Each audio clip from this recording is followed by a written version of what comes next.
Okay, fam. Okay, here I am. Happy holidays to you first. Happy holidays. Somebody say, TikTok, one of the social sites say, you got to talk more. You can't. I say, I've been talking a lot, man. What you talking about? You know what I'm saying? So I got to talk more. So I'm going to say a little more. Happy holidays once again, man. Praise God. It's a beautiful thing. We got to always share. Listen, I'm going to tell you something, because it's a kind of strenuous area, so I might go left and then I might come back. But stay right there with me, man. Those who know me, we feel each other through the vibe of the spirit, of God, not holy then thou, and none of that. It's just down to earth and real. So let me first express something. Somebody told me the other day about love. I love you. We love you, and so on. So I'm 64 years old. You understand? I'm 64 years old. Don't go nowhere. Come on now. I know you want to shoot past. Just hold on for me. Just hold on. 64 years old. You don't need nobody to tell you, whatever age you are. You don't need nobody to tell you that they love you. Right? You know when people love you and when they don't. See, is it a bad thing? No. Some people say they love you and they actually love you. Some people say they love you and they don't love you. And some people don't know how to love you, but they love you. See, that's just the way it is, man. But it doesn't matter. It ain't got nothing to do with you. It's them and their feelings, the way they feel about you. It doesn't matter. The reason I'm bringing light on it is that a lot of times people use their word loosely to make you put your guards down. Like you're actually listening and ignoring the obvious. Man, pay attention, man. Like I told you before, if you're going through something, man, or you're being victimized by the system or anybody, you find a platform, man, to express yourself. This is what this is all about. Because if you don't say anything, man, nobody is going to ever know. Find the smoothest route to express yourself. And me, I like to write, man. I write details. I write details, times, name, witnesses. I don't care if it's a fly on the wall. I say that too. Because when they reflect back to it, people try to make it look like something wrong with you, like your attitude, or you complain all the time. That's another thing. I wouldn't care if you complain 1,000 times. Don't let nobody placate you or make it seem, and when I say placate, make you feel like you hostile or angry. They're trying to make it feel like you shouldn't feel that way. Don't let people placate you, man. When you express yourself, when somebody does something to you, and they do something to you so harsh and abrasive, a natural response is for you to act out in anger. You understand? Because I can't believe you actually doing this. But you got to understand, a lot of times, man, it don't even be personal. It's just that's what people strike out. They like to exert their power, man, and just stand over you and tower over you and just disrespect and discriminate other people for whatever reason. Sometimes because of what's going on in their own lives. So once again, when people do things to you, I wouldn't care if it expressed it 1,000 times. Just make sure everything you're saying is the truth and that you can prove what you say. See? Like I told you before, a lot of times also people are subjective. They'll judge you because of your lifestyle and because of who you are, saying you ain't entitled to this, you ain't entitled to that. Same thing. That's once again got the issues to do with them. Ain't got nothing to do with you. A lot of times people think you're judging because, listen, man, I'm going to tell you this and I'm going to go to the next video. Look, I chose a lifestyle, man. I'm talking about 25 years ago. See, I was doing this, I was doing that, doing this, doing that, doing this, doing that. Man, everything was going wrong. I couldn't put that on nobody. And nobody held my hand about it either. No. Nobody wasn't throwing no doggy bones out either. So you find your way, man. You talk to the professionals, man. You talk to the different therapists, and people tell you, hey, this is how it goes, this is what it do. Man, you get to change your life around, then they start looking at you funny. You say, why is that? Because it's a job to them. This is what they're supposed to do, according to their training. But they don't actually think you're going to do it. See? Find a way, man, to express yourself legally, humbly. And don't let nobody try to tell you that you complain too much or whatever, because 9 times out of 10, when people say that and you think about something wrong, and well, sometimes you need to just leave it alone. Don't let nobody tell you how to tuck your tail, man. See, that's a slave mentality. See, oh, it ain't one that serious. It ain't that bad. That's a slave mentality. See, when people talk to you like that, man, stay away from people like that. Either they're part of the system, they're part of the same thing that's doing things to you, man. Like I say, once again, man, find a way always to express yourself when somebody's doing something wrong with you. To you. That's the first one. And then you have those two. And then you have those who robbing Peter to pay Paul. Yeah. You got people that's sacrificing others for another flock. Some people are more of a priority to some people than others. Right. See, listen, anytime you take any information in, or like me, if you tell me something and it's foul about somebody or anybody, first thing I'm wondering why you telling me. Even if what you're saying is true, what you telling me for? See, what you should?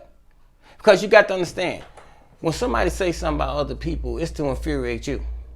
Because when they saying something foul, infuriate you, it not mean like you can be angry at the person, make you think bad of the person, infuriating. It's saying it can be anything, but whatever it is, they're making you dislike whoever they talking about. So you actually ask yourself, why you want me to dislike this person? Because that's what you're doing. Because that's the natural, normal feeling for people that's getting bad information about other people, even though you can't see it in the person they talking about, but you hearing them saying it. That's the person you watch, man. I told you, be careful about the dog that brings the bone, because most likely that same dog carries a bone as well. See, if you see me and you hear me, if my speech sound like it's coherent, that it's fluent, that my words are coming together and making sense, don't ignore that. If you read my writing and you can feel my vibe and my spirit, don't ignore that. See, ask yourself, what's going on here? Yeah, ask yourself. And for you guys who understand me, stay sober, not slumber. When I say slumber, not lax. Don't take no naps and nod out, man. When you close to anybody who you love and they ain't moving right and they ain't acting right, you ain't got to know no details about anything. If they doing different things and you know you wouldn't do, they thinking a certain way and talking a certain way, and you know you don't believe in it. When they whispering around you, if they talking about stuff that you don't believe in, that's what they ain't saying it so you can hear it. Stay away from people like that. Family, friends, I don't care. Stay away from people like that. See, listen. When people call authorities on people, let me tell you about a conspiracy. A conspiracy is people that's of many different walks of life, and some of them could even be professionals. They can all be related, they can all be friends, but they all have the same purpose. See? And it's you. We got to say similarities, right? And it's a pattern of behavior that you supposedly didn't have over a period of time, 7 months, 8 months, years. But we worried about him now. We worried about her now. You know, because he forget his name. She forget where her shoes at. She got lost and we had to go find her and all this. And everybody's saying the same thing. But you got to understand, at the time, you can't even defend yourself. You hear it, but you hear it in a fog. Because somebody didn't drug you.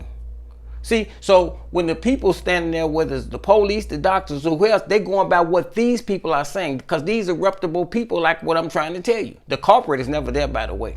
The matriarch is never there. Yeah, I got this backward too. The Harriton is never there. The culprit is never there. The matriarch is never there. They're never there, man. The dragon, it's never there. But that's the orchestra. See, that's the person who sets the shop up. Because see, when these people see you, you're not gonna you be trying to tell you say, what's your name?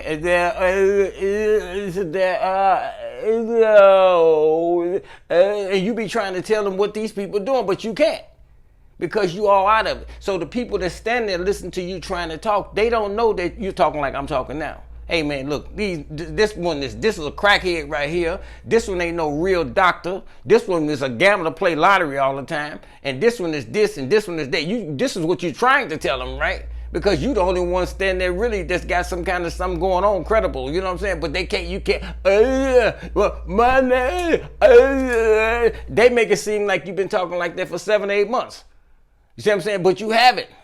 You came over there. And you went around them and they put something in your drink, your food, or whatever, and got you all wiped out. Right there. And then you look at the Bible and you're going to know there's 3.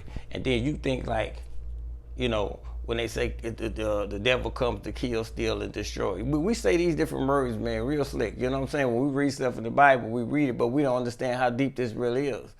You know, how it's put together: kill, steal, destroy. It doesn't matter what order. You get what I'm saying? This is what the goal is. And whatever point it gets to, whatever we got to do. You see what I'm saying? To accomplish our goal. Kill, steal, destroy. See, like I told you, we don't use holy then thou.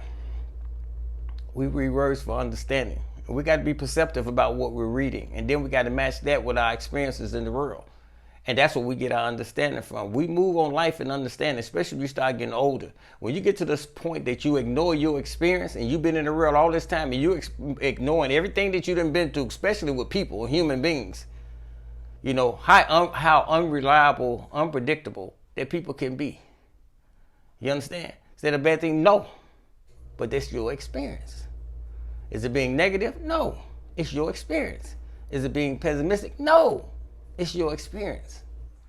When it gets to the point when the powers can control what you say and make sure that they don't get on certain platforms, when it becomes syndicated that they, look, you can't say this and you can't say this because you're too close to this.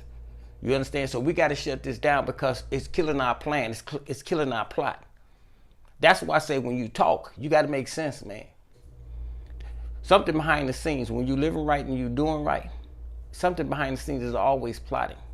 See, I tell people, when you want to know something about somebody and you're asking questions about somebody you want to know, ask the people that live around you because they know. They do, yeah. You might have some people that don't like you or disagree with you, whatever, but for the most part, when people ask somebody about somebody, they tell you the truth. They do, yeah. If it's a good person, because they don't ever think about I'm gonna have to ever say this because they don't ever think about somebody gonna ever ask them that. But if somebody asks you and you a good person and you polite and you respectful and you treat people fair, whatever, that's what they gonna say. People don't naturally just lie for no reason at all. If you always polite and speak to people and they always speak to you, they don't never think nobody gonna ask about your character. So they gonna tell the truth. But the people who will try to tell other people about your character, it's the people you don't even go around. You don't even know these people. Your family too. You don't know them, you don't be around them either. And they'll be trying to say something about you, and you ain't been around them in 25, 30 years. See, and that's why I keep trying to tell you, man, you have to be careful, man, about information. That's why I got to stay on that area today. You got to be careful about information that you get. That's why I always try to tell you, understand people that when you're behind the scenes and you're talking, you got to understand, man, you in the legal arena too. You got to understand there's a deposition, man. There's a thing called defamation of character. You got to be careful, man. When you come under oath, you got to understand who you're dealing with because there's a whole nother group of people that's going to be called, man. They're going to be summoned to come too. They're dignitaries behind the scenes, man. There was another thing going on. When this thing was evolving, it was people that was there. There was conversation and interaction. People talking. We in the crowd talking, man. At meetings and sessions and everything else. There was no relatives or family there because if the family or relatives existed, then I wouldn't have been there. See, there was a germination process, man. Yeah, a flourishing. It was building. See, there was progression, man. There was school. There was education. There were degrees. There were certificates. Right. You can't take that back. And you can't take it away from the people because you ask them about you people when you pop up. See, because when you're there, because when you pop up and start talking, start naming them dignitaries and them other people. Yeah. Hey, I'm going to start naming, man, a whole lot of them. And they gonna come stand there, oh yeah, he was so-and-so, yeah, I remember so-and-so. I remember he was washing the dishes every day and so-and-so. But they haven't heard from me in a while. But if I call their name, they say, man, we wonder where you had been, man. We ain't seen you and so on. They be happy to see you. Yeah, because I don't have no bad name. See, you learn, when you get through crawling, you got to learn to walk. When you learn to walk, you move on. So people don't forget you. They don't forget you when you're good people. They remember when you was trying, they remember when you was struggling, they remember when you came to them doors needing help. And they remember how you put the work in, man. They remember how you was treated too by the counselors and all this because of the same thing I've been saying. So they remember you. Good people remember good people, man. See, so that's how it go. So, but like I said, on the legal side, listen, when you go to war, listen, man, ain't no hostages, man. Just make sure you suited and booted when you show up. Because you say the wrong thing, I'm telling you, man, listen, legally, federally, man, I'm going to hit you hard. And that's what I keep trying to tell you, man. See, all that harassment, man, all these harassing calls, man, and stuff like this, man, on the side, and then try to make it look like it's something that it ain't, man, y'all got to stop it, man. Yeah, you got to stop it. You know, you got to stop it, man. Yeah. Oh, this ain't therapy today. We're just talking. So then I was telling my daughter we was talking, right? No, we weren't talking. I left her a message, you know, because I got to keep her posted with what's going on with the things that I'm talking about today. So I tell my whatever, and tell my whatever. So listen. See, the thing with me is this. Just call and say, hey, how you doing? See, that's my thing, because see, we all struggling, but you don't know if you don't call and ask. You call and ask for that money, you never pay it back. See, listen, you are who you are. I don't know until you show me. See, but if you admirable and noble, then I know this in your action. I don't need nobody to tell me. I don't even have to repeat it. But if you less than a man, then that too. Because see, if you owe me money, it don't make a difference about the money. Just call and say, man, I know I owe you, but man, it's been bad, it's been rough, man. You know, but I ain't forgot about you, but I'm trying to struggle. But how you doing? You holding on pretty good. Say something like that. That's real stuff, man. It's yeah. Because when you don't do it, you don't care. And that's what people don't understand, man. It's kind of simple, really, you know. But things can never be so bad when you can't pick up. Because they really tell you who you are and what you did when you don't. It tells what you're a part of when you don't. See, that's what I'm saying. We can't ignore the things that we experience in life. And when you say stuff to people, like some of the different people in my life, some of the different women or whatever, and I ain't talking about romantically, when I'm just saying people or whatever, when we talk, they make it look, they think that when I express that it's about the money. No, it's more so about the person. How you responded in a time like this, because you don't know. You know the car broke down. You know this, you know that. You know I'm behind in this, behind that. Not bills, but you know what I mean? So if you know this, and then you don't call and say, how you doing? It tells a lot. Because I could really be hurting. Are you hurting? I don't know. What you think? But I'm just saying. You tells a lot, man. And see, when it's like that, that tells you, man, you got to peep, man, and be careful. See, you know a little bit of it all the time anyway. You did? Yeah, because you set it up that way for people can't expose themselves that way. They don't never know that. They don't know. They don't know. How would they know that? You ain't never let it be known, man. You know, it is what it is, man. You know, and it's unfortunate, man, that I have lost a lot of homies over the last few years, man. Yeah, yes. You know, we become extinct, man, when you get older. You know, and some people's eyes, you become a sacrifice. And people trying to live above and beyond their means, you got to watch people like that, because they go, you want something that I ain't even thinking about. No, not like that. See, I can go get it the same kind of way, but be simple about it. I can take the long way around, the long walk, but not y'all. You want it like this. All I gotta do is do this, and then I get that. No, I'm not with that. No, it ain't that serious, man. Like I told you, this new generation, this modern day thing, man, I just don't understand it. I don't get it, man. Life don't mean much. You know, life don't mean much to them. You know, I mean, well, it don't mean much to them when it's about the money. The money means more than the life. Is that kind of, I'm just saying, man. I'm just saying. And then you got the expenses, the liabilities, and the habits. Can't get around those. Expenses, liabilities, and habits. Right. You got the car notes, you got the gas, you got the electric, you got the phone, you got the mortgage, you got the rent.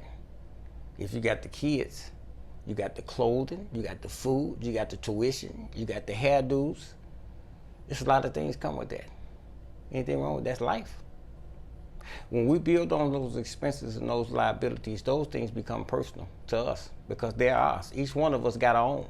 So when we have to lean on other people and pressure them to help us with our liabilities, then we coming up short on our own liabilities and our own expenses and our own habits. That's why you got to cut it down. See, listen, let me tell you something. When people talk and they gather up and talk, you got, in a negative way, you got a group of people that's drink. You got another group of people that's smoking crack and another one that's snorting dope. And then you got the young people, which is the vice, that's slinging the drugs. See what I'm saying? Then you got another group of people that's talking about all of them because they gambling and playing lottery all the time or going to the boat. But what I found that in the county jail, you find everybody in the same place.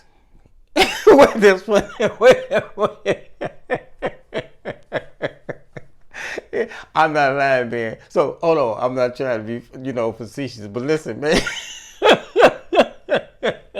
What I'm saying is, one vice is no greater or less than the next because it all has the same harm and the same effects.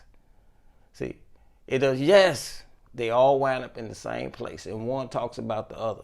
The group over here, all of them that's smoking the crack, is talking about all these damn fools that's all twisted up in a knot when they don't get their dope. The crackheads say, we don't get the crack, we just want another rock. But them in the dope, they ball up in a knot, crapping on themselves and throwing up and everything else. So the guys who drinking the wine or the wine-head women, they say, man, them fools, man, they paying $10 for that little bag of dope. All I need is 75 cents a dollar to get me a drink. Say that, yes. And they struggle hard to beg for the money to get the wine. And they working harder than the ones that's working to get the dope and to get the crack and get the dope. They working harder to get the dollar than the guys is to get the $10. So yes, I'm telling you, it's crazy. And the young boys, and I'm talking years ago now, they'll sit back and look at all of them and laugh and smoking their blunts, right? And they looking crazy at them, all of them like a zoo. And that gives them more confidence and power them to keep being who they are, because they looking down on everybody. But once again, when you in their bullpen in the county jail, the ones that's looking down the most is the one that's in the greatest trouble. Because the young boys being there for shooting somebody, killing somebody or something else, they looking at 40, 50 years with a wine head finna get out in the morning. See what I'm saying? And the crackhead and the dope fiend, they finna go sign up for some kind of treatment program. See how that works, man? But the whole thing is that the whole walk of life in any area is always the same. The conspiracy comes about, like I told you, when you got those liabilities, habit, and expense, and you trying to get somebody else that's close to you to take care of it. And once again, it goes back to trigger what I told you in the beginning. When you can't get them to take care of it, then you collude together to try to target this person so everybody can try to grab what we can scrape up together after we remove this person. You just got to be wise enough to know. And then you can come into an area and you be gone and they target you as soon as your name come up, they remember you, from 40 years ago, right? So your character was so out there 40 years ago. It's just like, we know this guy. You see what I'm saying? And here it is, they don't realize you didn't change your whole life 25 years ago, but they never even look into it. They just know what you own as soon as they see you without judging. So what they do is they violate your constitutional rights. They violate your civil rights, doing all kind of things, technical surveillance and scrutiny and everything else, without somebody even signing off on it sometimes. I mean, legally, because legally you're supposed to get adjudication from a judge, you know what I'm saying? Or some kind of injunction from a judge before you can do any of these things. Any kind of surveillance or anything got to be signed off on. But because they be so sure, or because it's personal, they just do it anyway.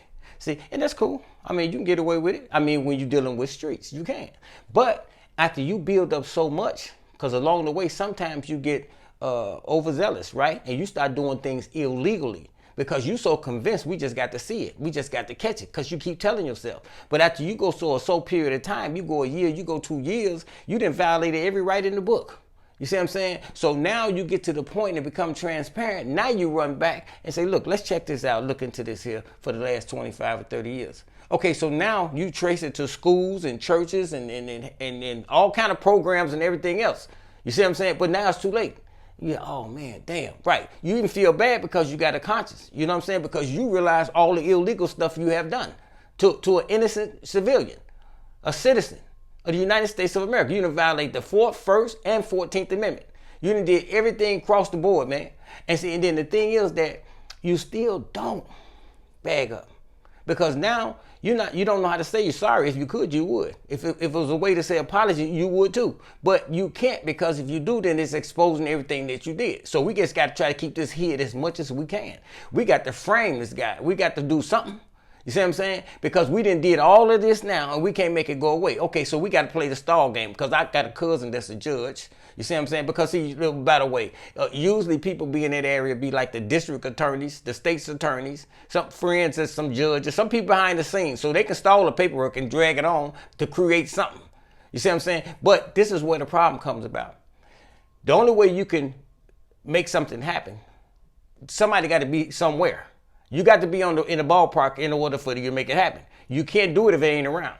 And you can't go in their house or go around them because everything is under surveillance. So, cameras, you know what I'm saying? Video, audio, everything's being documented. And then, by the way, you got the on watch, what they call the watchdogs, what they call them? The overseers. You got people paying attention because everybody know about the paperwork on the table. So it's a stall game. So now through the stall game, anytime we see this person, we got to try to aggravate him, to encourage, try to engage him in some kind of activity so he can cross the line so we can lock him up. We lock him up, we make it go away. Frame him, we got to make it go away. See, but we can't frame him like put dope on him because it ain't gonna work. We got body cameras now. It's a thing called FIRE, Freedom of Information Act now.